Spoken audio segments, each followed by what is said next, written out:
Mwakoze gukurikirana na Heritage TV ndabaye ikaze mu biganiro ndumukristo cyo kuno munsi. Uno munsi twasohotse turi ku Buterere neza aho turi kumwe n'umutumire ni Pasteur John Bizomenya. Byinshi turaza kubimenya kuri we hamwe n'ibikorwa asanzwe ariko arakora muri communauté. Pasteur amahoro neza, Bonaventure, tushimana turamahoro cyane.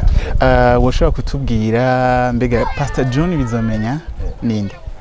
Pastor John Bizomenya ni umupasteur arubatse, afise umudamu umwe, akaba afise umuryango, tuba muri Denmark mugabo turabarundi hano.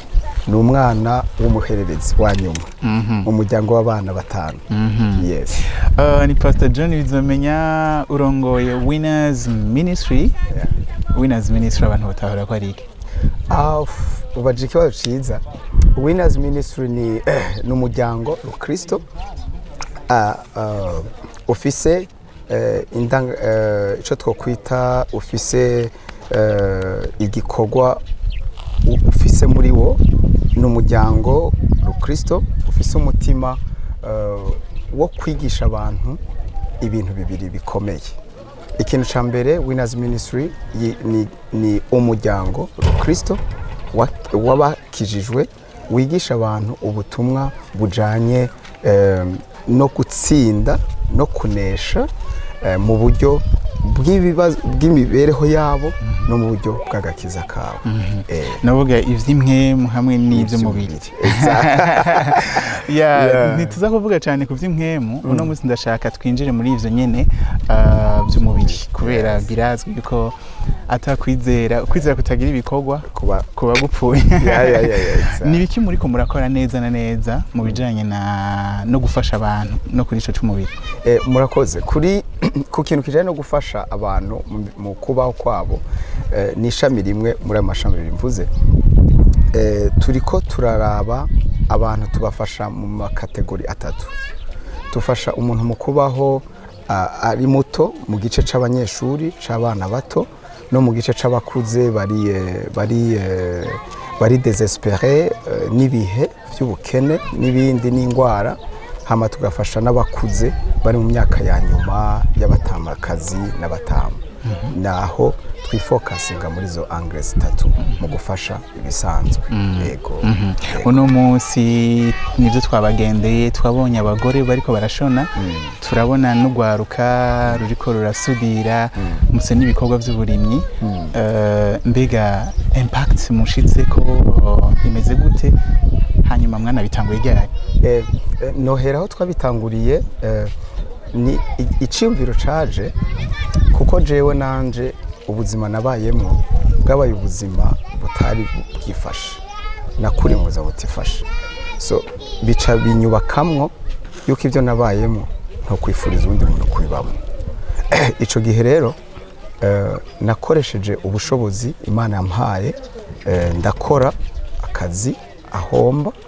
Hanyuma maze gukora nkabona ko ivyo nkora ibivuyemwo bitofasha jewe n'umuryango wanje, ariko byofasha n'abandi bantu kuko aho ngeze nanje n'abandi bafashije. Rero mu ubwo buryo tumaze imyaka 2 turi hano mu Burundi two turakoreraho. Twatanguye cyane kwiyumvira kwagura ivyiyumviro by'abantu ko ubutunzi bwa mbere jewe nzi ni ukuba ufise ivyiyumviro biteye imbere. Muri ivyo vyiyumviro twifokasinga cyane mu gufasha abana kuja ku ntebe y'ishuri kwiga, kuko turavye igihugu cy'u Burundi kirakeneye abantu bafise umutima wo kuja kwiga kugira bashobore kuzana ivyiyumviro biteye imbere. Rero abo tubafasha mu kubagurira amakaye, tukabafasha no mu kubakorera ama uniforms ziyo batanguye amashuri. Tugejeje aho gusa turiyumvira urumva kuja dukora n'ibigo by'amashure gukurikirana abana no mu buzima busanzwe tukabafasha. Ariko ntitwahereye aho gusa, twaje tuja tuyumvira duti turashobora gufasha n'abakuze mu buryo bw'ubuzima busanzwe. Murabona igihugu cacu kiba kirimo abantu benshi, hari ababa bakenye, hari abari mu bihe bitoroshe cyane, ariko tukaja tubafasha ku vyerekeye amagara ubwa mbere, kuko nubwo umuha ivyarya agwaye ntivuze ntaco bifasha. Rero tuca tubagurira ama mitiweli abo bakuze kugira ngo bashobore kuja kwivuza ingwara zitangura, bashobore gukurikiranwa, tugashobora kurondera ubufasha bw'abandi babafasha bya bikurikira. Aho ni kuri departement y'abantu bakuze. Ku bakiri bato nabo tubafasha kwiyubaka mu ngabire zabo, tukabereka ko bafise inguvu muri bo zirimo, ariko bakeneye umuntu abahishurira akabereka izo nguvu ko bazifise, mu kubafasha ibyo bikorwa byo gusudira, tukafasha ibikorwa byo gushona nk'abamama cyangwa abantu bakiri abajene no kwita bakuze bagiye bahura n'ibibazo mu ngo, mu miryango, abo tukaboneramo inguvu muri bo ko bashobora kuja gushona, bakaba bashobora kwifasha duke bagashikaho natwe twageze kuko bavutse nkatwe. Mbega biroroshe, uri muri Danemark, muga ivyo bikorwa ni ibikorwa muri ko murakorera mu Burundi, eske biraborohera gukorera à distance? Ubajije cyane gose, ntibyoroshe ku mvo zibiri juste ushobora gusobanura. Urabona uri jende muri Denmark, so distance ni nini, kandi ukeneye abantu bafite umutima nk'uyu ufise. Iyo rero ahantu hari no kwita ibikenewe byinshi mu buzima, kenshi honestete, kuba umwizigirwa biragorana.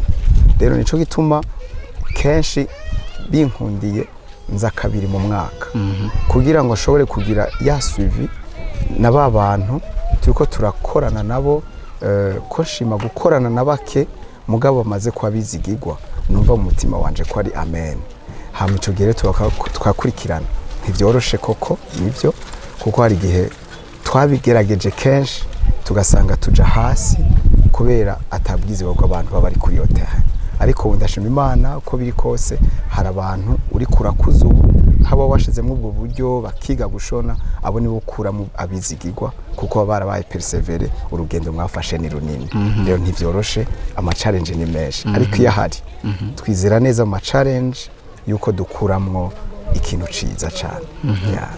Twanabonye yuko nk'ibikorwa byo gushona ahubwo mu bafadikanye n'ishengero ryabakiriye mugakorana, mbega bisiguriye gukorana n'ishengero? Ugize neza. Ishengero ca mbere je ndi umupasteur, ndumwungere, ndafatanya cyane n'ishengero, kuko ishengero na ministère ni ibintu bibiri bifise intumbero imwe yo gutegura umugeni wa Kristo mu buryo bw'impemu, mu buryo bw'ibifadika. Rero hari igihe amashengero aba adafise ubwa bushobozi mu buryo bufadika, ariko afise uburyo bw'impemu. Ico gihe rero uw'Imana indongoyeko, ico gihe shobora kuba gukonekta nawe ari mu ico gihugu, ari mu ico gisagara, hama nkaca ngenda nkakorana nawe mu bikorwa bijanye n'ivy'umubiri, gufasha abantu batishoboye muri bo. Rero ishengero, gukorana n'ishengero ni ibintu prioritiza cyane, kuko umugeni wa Kristo ari mu ishengero, nabo tubwiye ubutumwa nubwo tutagiye mu gice cyo gukuza abantu mu isi y'imwemu, tuba kuza mu butumwa bwiza tubarungika mu mashengero. Urumva rero nkwiye gushigikira ishengero cyane kurusha ibindi byose. Hanyuma nkiri kuri ico gikorwa mukora n'ishengero, turabona ari abapfasoni, mbega abashinga ntahe bo ntimubona ko bari bakeneye kwiga gushona? So urabona mu buzima busanzwe, igihe Imana ishiraho umuntu, hari umurongo imuha akurira ku buzima bwiwe. Iyo uhushije uhusha byinshi.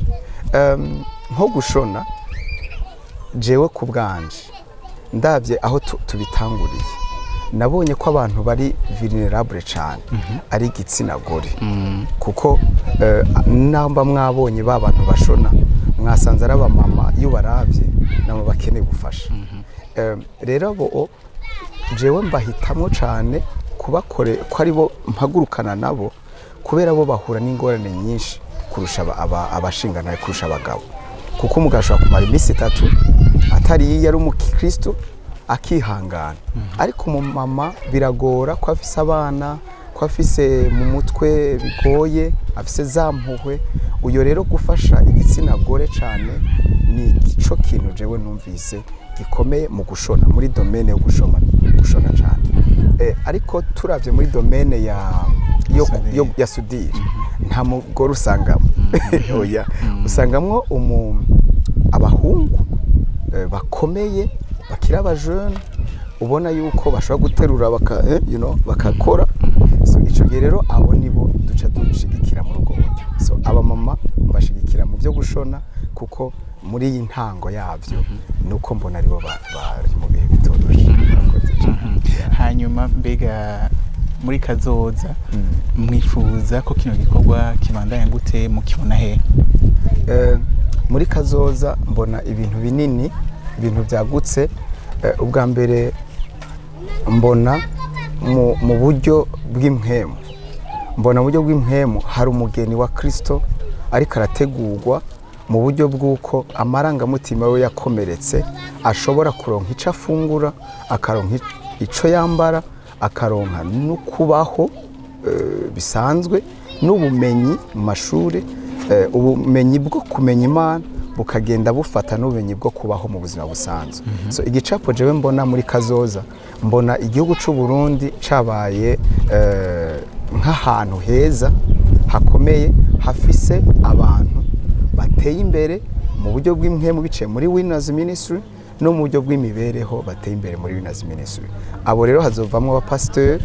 hazovamwo abarongozi b'igihugu hazovamwo abarongozi b'imiryango aho nico gicapo mbona kinini nico gituma mbona ahakomeye kurushaho mbona uyu munsi kubera iki mwiyumviriye yuko no kurima mwojamo ugize neza uravye mu Burundi uravye pourcentage za la population abagiye mu mashure ni bake muri pourcentage so kuvuga ko Burundi butigisha ariko abantu bakunda amashuri ni bake par rapport y'abarima en plus igihugu cacu kiri muri zone ahantu uburimyi himbuka hari fertile himbuka kurusha kubaka uravye nk'ubihugu tubamwo bariga terrain bakavuga ati terrain niyo kubakamwo iyi nayo niyo kurimamo so uravye rero Burundi en general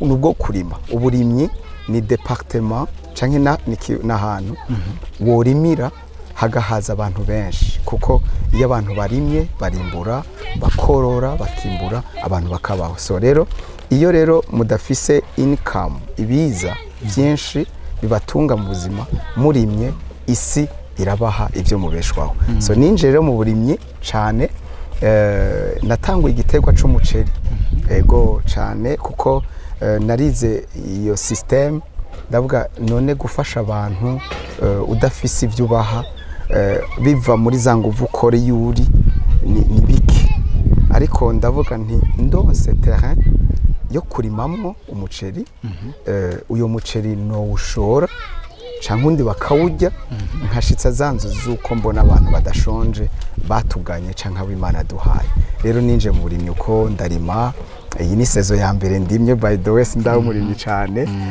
ariko niyo mpamvu ninje mu burimyi kugira mbone ikimfasha mu gufasha ba bantu mu kuduga mu buryo bw'impemu turabigisha nubwo tutabyinjiyemo cyane turabigisha ariko byo bw'umubiri tukabafasha ibikorwa by'amaboko gukora murakoze cyane reka tubanze twumve abagore n'abahungu basanzwe bafashwa n'uyu mugambi wawe hanyuma turaza kuca tugaruka turangiza murakoze cyane kandi abashimiye cyane merci jewe ku mazina yanjye nitwa Nkurikiye Esperance nkaba ndi mama pasiteri wo kuri ino shengero ishengero ryacu ryitwa New Vision of Light Church Burundi twebwe tumaze amezi 8 twiga ni ukuvuga yuko twese turabakristo bo kuri ino shengero hanyuma twagiriye ubuntu Imana itugirira ubuntu ituzanira Winners idushira hamwe itwigisha gushona ariko intambwe tugeze ko turabona ko bishimishije cyane mu bisanzwe tugitangura kwiga nta kintu na kimwe twari tuzi ariko ubu unyu umuntu arashobora kwiyungunganya agashonera impuzu umuntu nk'ishati n'ipantaro canke ikabutura canke amakanzu y'abadamu canke amaribaya, ugasanga umuntu baramuhaye amafaranga ntashoboye kurara inzara canke ngo abwirirwe. Mu bisanzwe iyo umuntu ariko arashona hanyuma akaronka amafaranga biramworohera gukora igikorwa c'Imana, ndetse unayafise hariho n'uza avuga ati ngura agatumbura ko ubu yafise ukamugurira, nico ni igikorwa c'Imana. Canke ndetse mwishenga bavuze ati dutanga amafaranga canke dutanga iki, urumva birakorohera gutanga gusumbya kuba udafise ikindi kintu ukora cyo kwinjizana amafaranga n'amakeya. Mu bisanzwe nk'umumama mu rugo igikorwa kiradufasha cyane kuko nk'ubuzima tubayemo muri igihugu cyacu ni ubuzima bwo kwiruka kurondera, ugasanga rero birashika ugasanga nk'umushinga nahawe yawe ntaca afise, ariko wowe ugiye gushona ukaronka 5 10 urumva uwo munsi kabana barara bafunguye.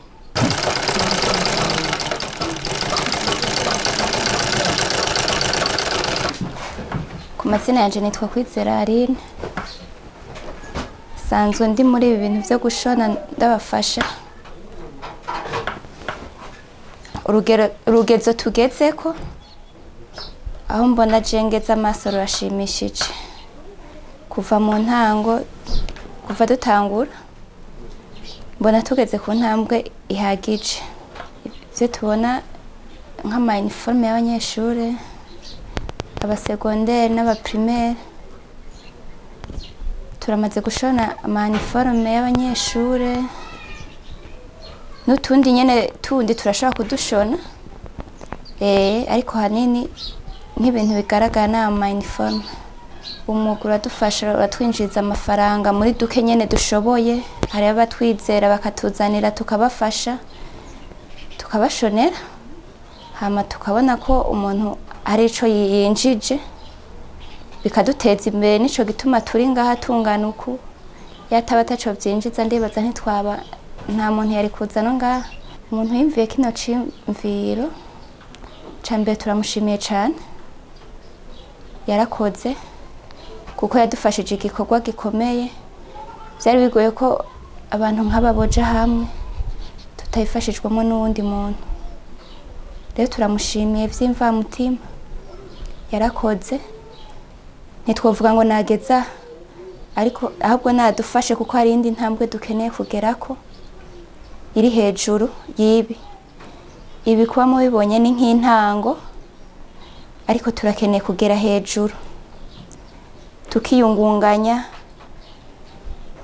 tugashona n'ibirenze ibi, ibirenze ama uniforme, tukaja hamwe tugafasha n'ayandi masosiyete yo twizera, tugira ubuntu babonye nk'ibi bintu bakatwizera bakaduha akazi. Pare ama uniforme turashobora gushona amapantaro mwayabonye ko yo tuyashoboye, amapantaro, amashati y'abanyeshure. Turashobora gufasha nk'abantu bo twizera ari nk'ama uniforme y'amakanzu turashobora kuyashona, canke ari nk'abantu bavuze ati tuje hamwe twambare ibitenge n'amaribaya yavyo y'amashati y'ibitenge ku mamodeli atandukanye, twobishobora kugerageza. Amaje ku mazina yanje nitwa Bukuru Samuel. Ego ikintu ca mbere ndabanje gushima shimira rino shirahamwe Winax Ministry ryatuzanye hano rije kutuvyaza umwuga. Ego icyo nenda gishima ryatuvyaje umwuga wa sudire. Ikindi cya kabiri noshima cyane nuko ryatuvyaje n'ubutumwa bwiza. Ndashima Imana, ndakijijwe, naramenye Imana. Hama bwambere ntaraza muri no mwuga narimeze nabi cyane. Ego kubera nari umujene nicara ngaho ntabona akazoza, ntabona imbere hanje, ariko irishira hamwe Winax Ministry rimaze kutwegeranya riratubyaza ubutumwa bwiza. Byaranatubwiye ati apare yo kuba mwaramenye ubutumwa bwiza, hari no kuno mwo kwiteza imbere mugiye gukora ibikorwa by'imyuga. Rero baraduhamagaye tuza muri no mwuga. Bwa mbere twari bishomeri, twari mwibarabara, bararondera ibiraka tukabibura, hamwe tukaronka, yani twari mu buzima bumeze nabi. Ariko irishira muri maze kutwegeranya twamara kuja mw'uwo mwuga twaratanguye turabona hazoza hacu turabona ko hatanguye kuba heza. Ubu rero muri uwo mwuga tuwutangura umenga ni ibintu bigoye, baguma badukwega menga no kuduhata, ariko ubu tumaze kubijamwo, turamaze kubikunda kandi turabona hazoza tugumye tubandanye kunyene tubikunze, turabona akazoza kacu kari keza. Ku mazina nitwa Ndayishimiye Firemo. Je ukuntu naje ngaha inkuru yanje ni ndende, nari umuntu kuko je nari umuntu nasanze nahora niga amashuri biranka, bimaze kwanga nicara muhira ngaho mara igihe cishi nicaye muhira, ubuzima buranka kuko nabuze naho nahora mvuga ati ndiko ndaja kwiga mbura n'ikintu condira amashuri, kugeza ivyo bishika ico gihe amashuri ndaheba. Ariko sinzi ngene nahuye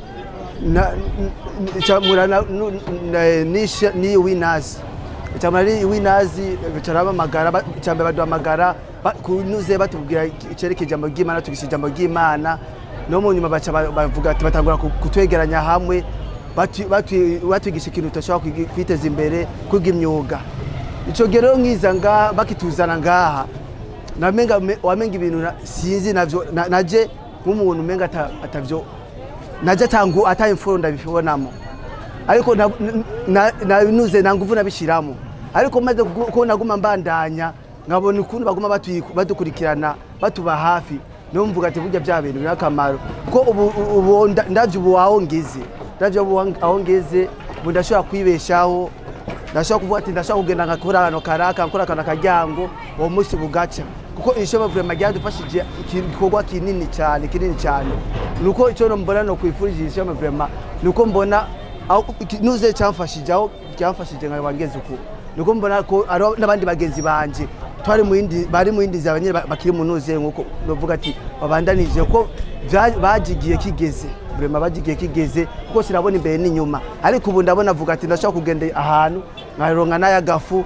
nakora akajyango wari nkibeshaho, ariko muri uwo minsi iri imbere nabona amashuri yananiye, kavuga ati nkabona sizi sirabona hirya no hino, ariko ubu ndabona kwera umanga bavuga ati burya ndiko ndabona ejo haza, ko ndabona akamaro iyi Winners yamfashije cyane ku ruhande rw'iwanje, yaramfashije no mpamvu uvuga ati kweri yobandanizaho arona abandi bagenzi banje bari mu nuzeye bari mu vyambere bya kahise kiwanje, nabo nyene yobandaniza vraiment ko nabona ishyamwe sinzi cyo navuga akuru kwishimira kweri yaragize ikimarira. Turaje kumviriza intahe za bamwe mu bantu bafashwa n'ibikorwa muri ko murakora, gusudira, gushona. Mbega we bikubwira iki wumvise bano bantu? Numvise abano bantu nca numva ni isoko ririko rivamwo umunezero wanje, kuko umuntu ariko aravuga ibikorwa Imana yashoboje kumukorera, numva ndiko ndamaximiza nduzuza icatumye mbaho. Nk'abo bashona uravye ico bavuze, berekanye ubuzima bwabo batarahura na jewe, berekana ubuzima aho bageze tumaze guhura, berekana n'ubuzima basaba ni gihe kindi icokorwa ku cifuzo cabo kimwe cari original bari bafise. Nkuko Imana iremye umuntu hariho periode yamuremeyemwo ibana nawe, hama hinjira icaha, umuntu atakaza connection n'Imana, hama muri Kristo Yesu wa muntu agarukana connection muri Kristo Yesu. So ibihe bitatu binyereka uyu muntu yatanze interview yavuze, yanyerekanye nkuko Imana yankoresheje muri tutarahura, duhuye arahinduka, hama maze guhinduka hari icifuzo yifuza kugumizamo. Rero ni umunezero ukomeye, birampa intege kandi binyereka ko ntakorera umuntu ariko nkorera generation imbere, kuko niyafungura abana biyo bagafungura bakiga bazofasha abandi. Rero ni umunezero cyane kuri ubutumwa batanze. Mu kurangiza ndashaka ugire ubutumwa uha abantu bariko barakurikirana kino kiganiro, bari mu Burundi canke n'abari kure, kiganiro bashobora kukibona ku mihora yacu itandukanye. Yes, mugize neza cyane. Uravye aka gapira ahanditse ko Burundi baho. Nashaka mu kurangiriza, nashaka gusaba iyo tubonye Burundi baho tuba turiko turabona muntu baho w'umurundi. So rero nashaka gusaba abantu bose badukurikirana kumbonesha kure hehe ahantu hose yuko umutima wa mbere uri umurundi wo kuyumvira ko Burundi bukwiye kubaho. Hanyuma ici Imana yaguhaye ntabwo yakiguhaye we ngo kibe ici wawe, yakiguhaye ngo kibe ciwe umurundi wundi. So nkaca rero mpamagarira abarundi bari hirya no hino mu bihugu bitandukanye, meme n'abari hano mu gihugu, abari mu nzego zitandukanye, abari mu bisata Imana yabahaye.